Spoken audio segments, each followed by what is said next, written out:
माननीय Shri Randeep Singh Surjewala to raise a discussion on the working of the Ministry of Agriculture and Farmers Welfare. शुक्रिया सभापति जी। कृषि एवं किसान कल्याण शब्द तो बहुत अच्छे लगते हैं, पर 10 साल से भारतीय जनता पार्टी की सरकार ने कृषि एवं किसान कल्याण को शकुनी की चौपड़ का मोहरा बना रखा है।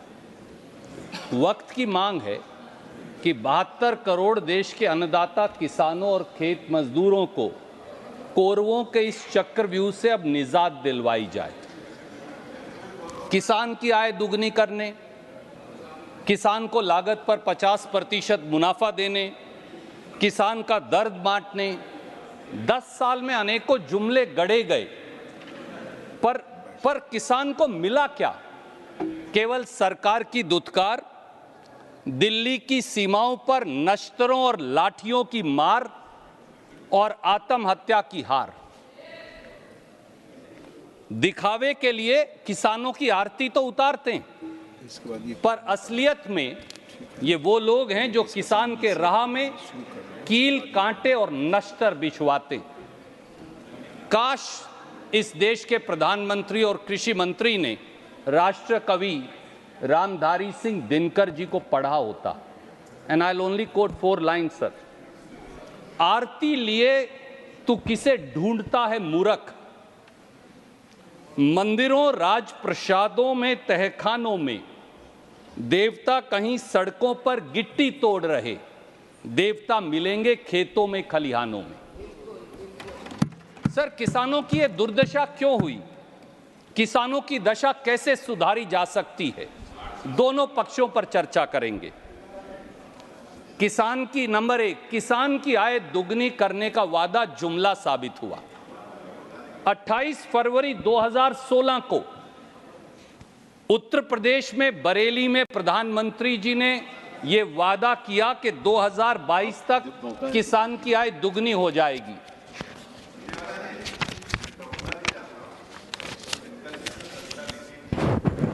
खिलाफ लिखी थी आपातकाल को हटाने के लिए। देखिए, वास्तु स्थिति यह है कि आपके ऊपर बिल्कुल ठीक लागू होती। सर, ये ऐसे सब भाजपाई ऐसे सब्जबाग दिखाते हैं, नहीं थी आपातकाल वाली, ये ऐसे सब्जबाग दिखाते हैं कि किसान 27 रुपया रोज कमाता है, केवल 27 रुपया। आप स्वयं एक ऐसे किसान की ग्रामीण पृष्ठभूमि से आते हैं, अंदाजा लगाइए। और प्रधानमंत्री जी और उनके कृषि मंत्री उसे दुगनी आमदनी बताते। ये मैं नहीं कह रहा, मैं एनएसएसओ की 2021 की रिपोर्ट लेकर आया हूं। आप कहेंगे तो मैं उसे सदन के पटल पर रख दूंगा। और यही नहीं, 24 मार्च 2022 को कहते थे ना 2022 तक आय दुगनी होगी।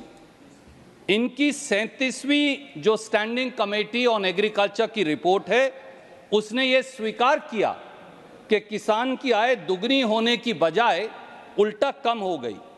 आई will like to sir, with your permission, just read a line from that report, para 1.35. But there is no denial that major task for doubling of income of farmers lies with the Department of Agriculture and Farmers Welfare.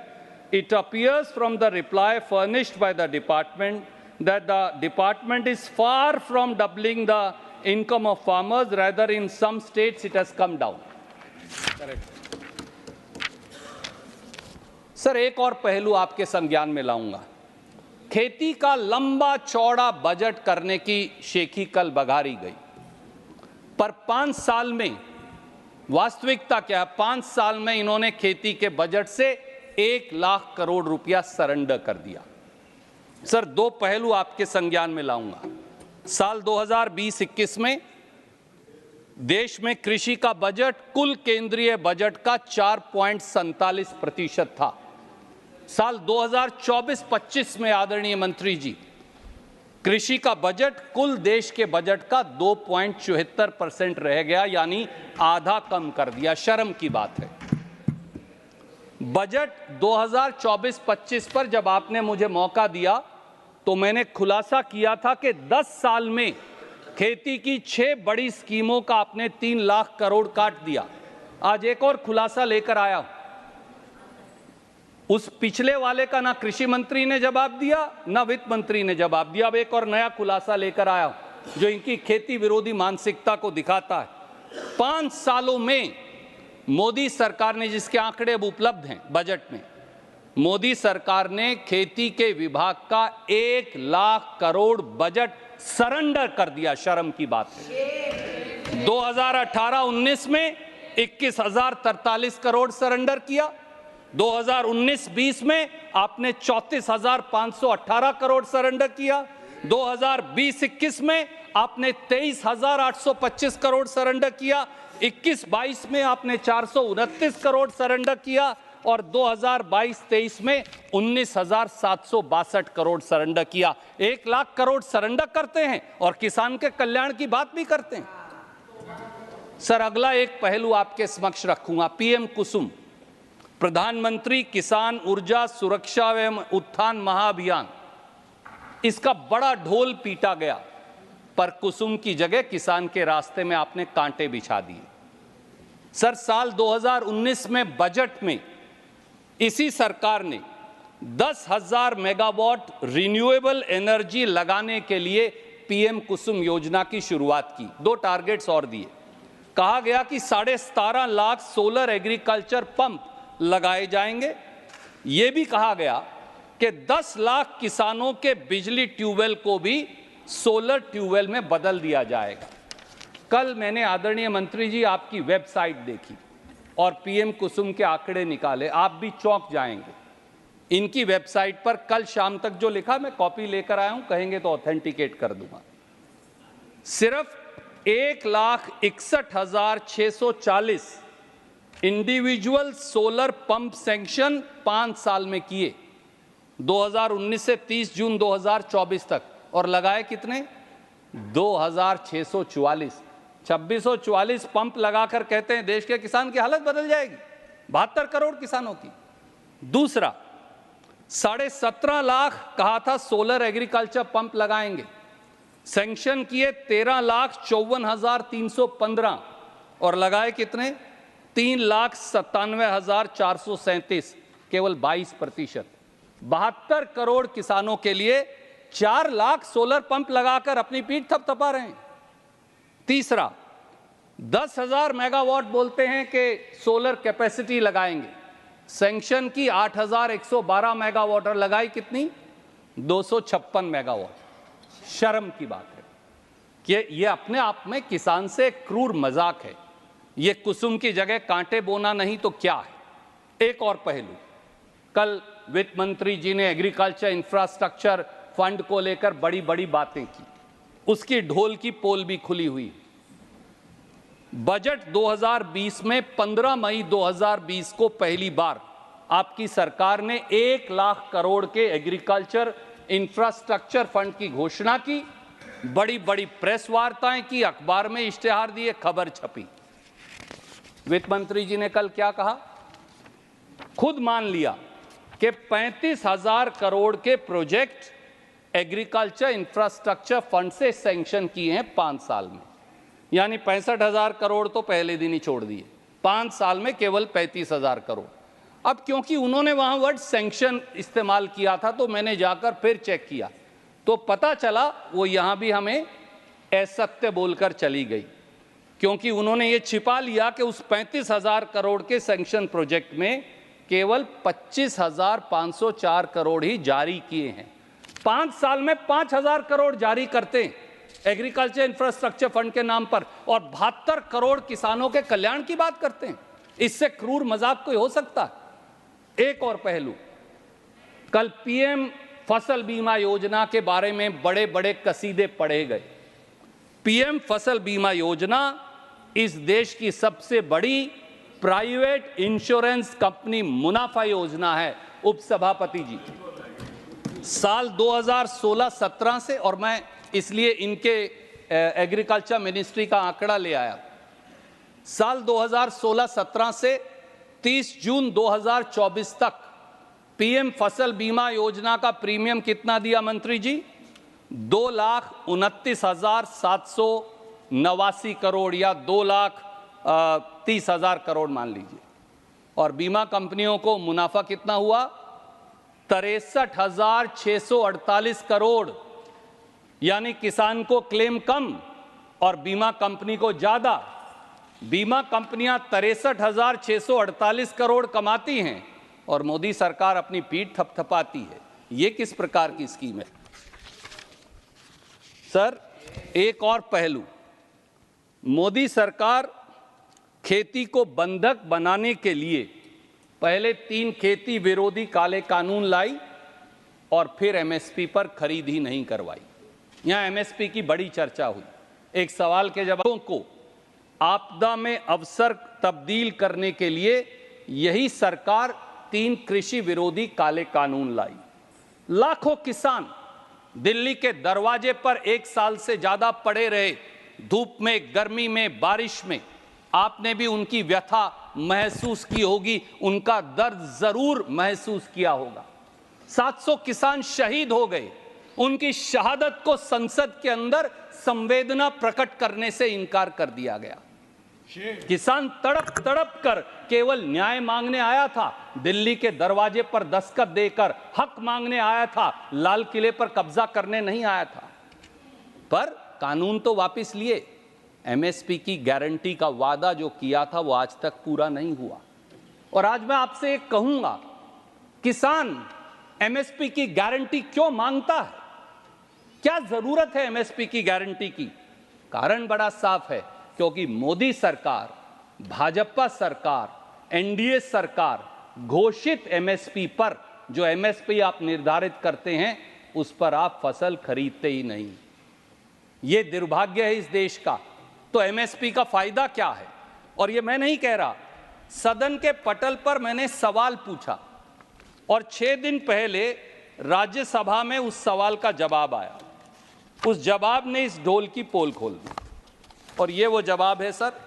This is unstarred question number 483 answered on 26 July 2024 by the honourable agriculture minister.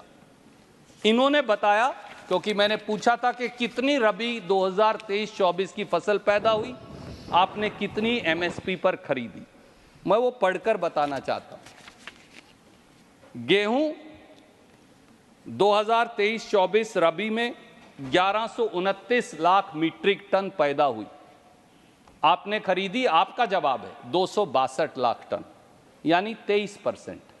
बाकी कहां जाएं? आप MSP पर खरीदते ही नहीं। आप रखते होंगे, आप बहुत बड़े किसान हैं ना। जो 16,53,000 टन पैदा हुई, ये मंत्री जी ने बताया। एमएसपी पर कितनी खरीदी? 0, एक दाना नहीं खरीदा। मैं नहीं कह रहा, आपका जवाब है। चना जो आप भी उगाते हैं, मैं भी उगाता हूं। इस यहां जो कृषि की पृष्ठभूमि से जुड़े लोग हैं, कहीं ना कहीं वो जुड़े हैं। 115,76,000 टन पैदा हुआ, आपने बताया खरीदा कितना? 115,76,000 टन से 43,000 टन, 0.37% एमएसपी पर खरीदा। मैं नहीं कह रहा, ये आपका जवाब है, 6 दिन पुराना। मसूर 17,54,000 टन पैदा हुई, आपने खरीदी कितनी? रबी में 2,47,000 टन, 14%। सरसों 131,61,000 टन पैदा हुई, आपने बताया खरीदी कितनी? 12,09,000 टन, 9.19%। सूरजमुखी आपके मुताबिक 51,000 टन पैदा हुई, 0% एमएसपी पर खरीदी। यह आपका जवाब है, जो 6 दिन पहले इसी सदन में आपने मुझे दिया। जब आप एमएसपी पर मेरी फसल खरीदेंगे ही नहीं, तो उस एमएसपी को खत्म करिए, उस एमएसपी को बुलडोजर के नीचे कुचलिए। उसका लाभ क्या है? सवाल बड़ा सीधा है सर। और इतना ही नहीं, एक और घोर अन्याय किसान के साथ। कृषि मूल्य आयोग से बड़ी तो कोई रिपोर्ट नहीं, उनकी ताजी रिपोर्ट में लेकर आया। कृषि मूल्य आयोग ने खुद स्वीकारा कि एमएसपी का मूल्यांकन प्रांत की लागत के मुताबिक सही नहीं है। राज्यों में फसल के उत्पादन की लागत एमएसपी से अधिक है। ये मैं नहीं कह रहा, ये एमएसपी की जो कृषि मूल्य आयोग की रिपोर्ट है वो मैं लेकर आया हूं 2024 की 25 की इनकी, जो इन्होंने अपलोड कर रखी है।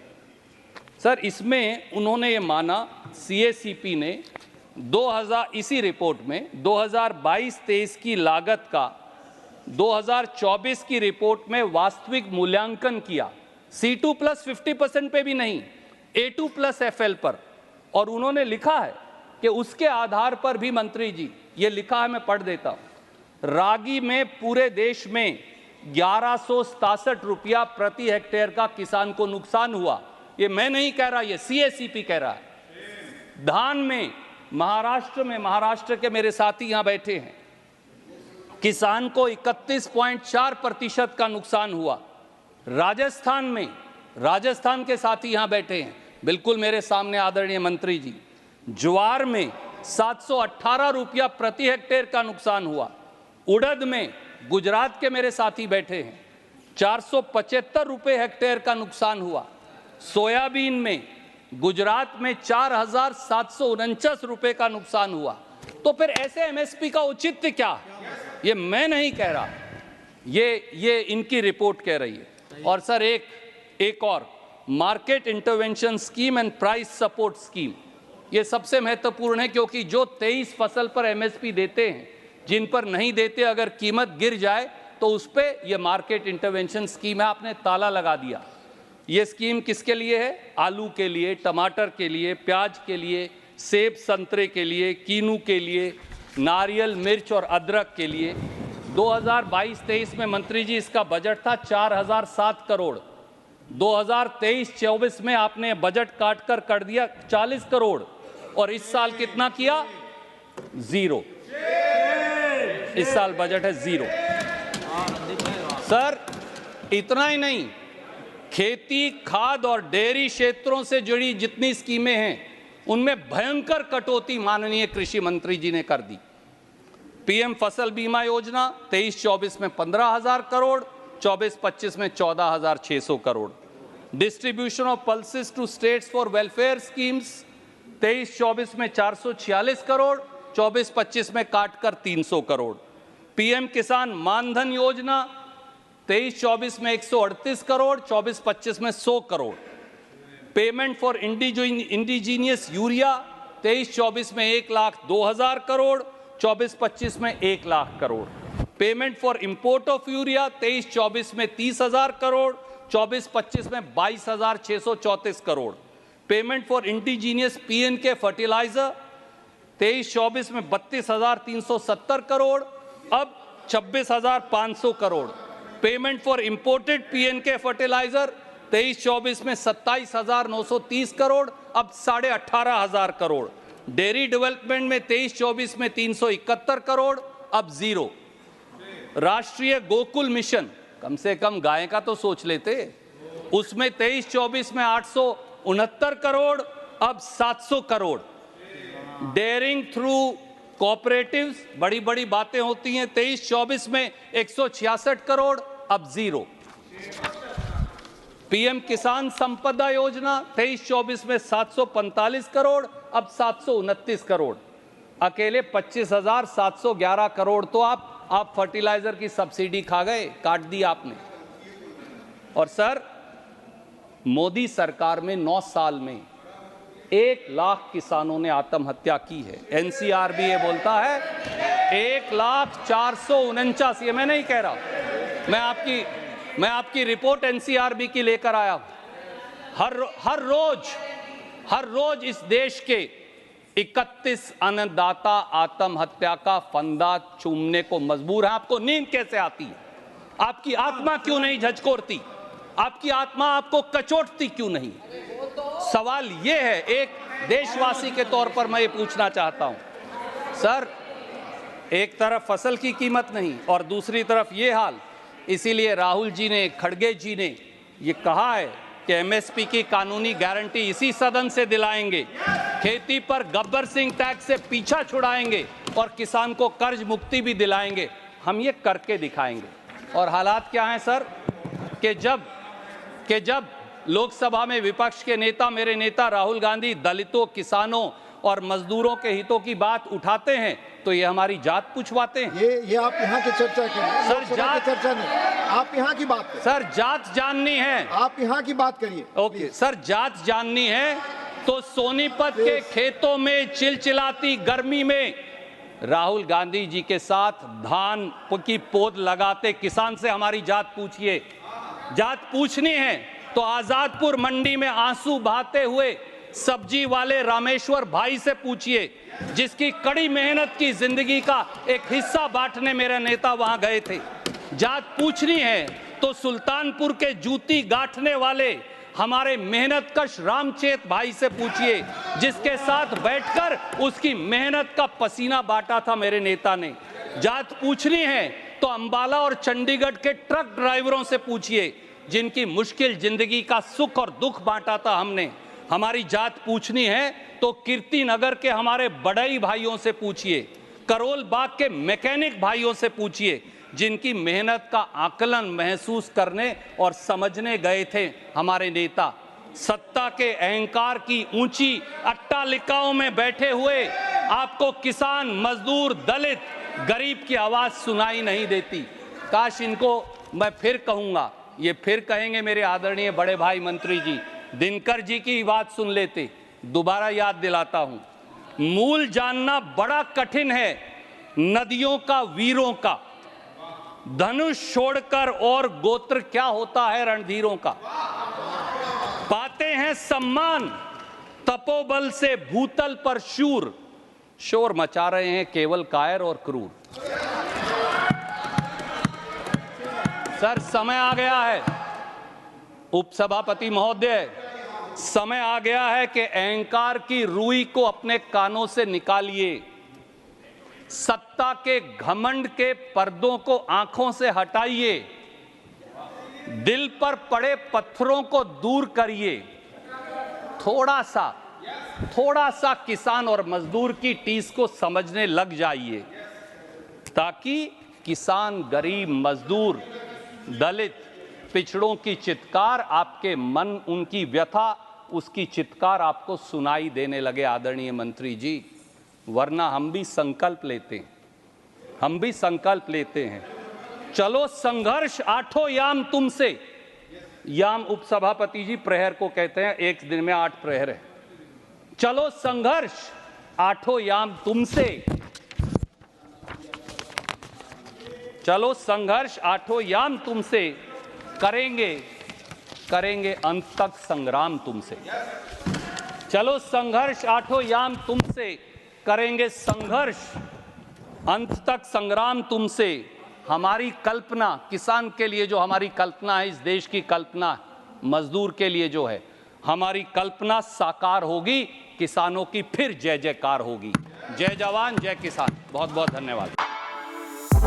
For exclusive and insightful videos, subscribe to our new channel ABP Live Premium.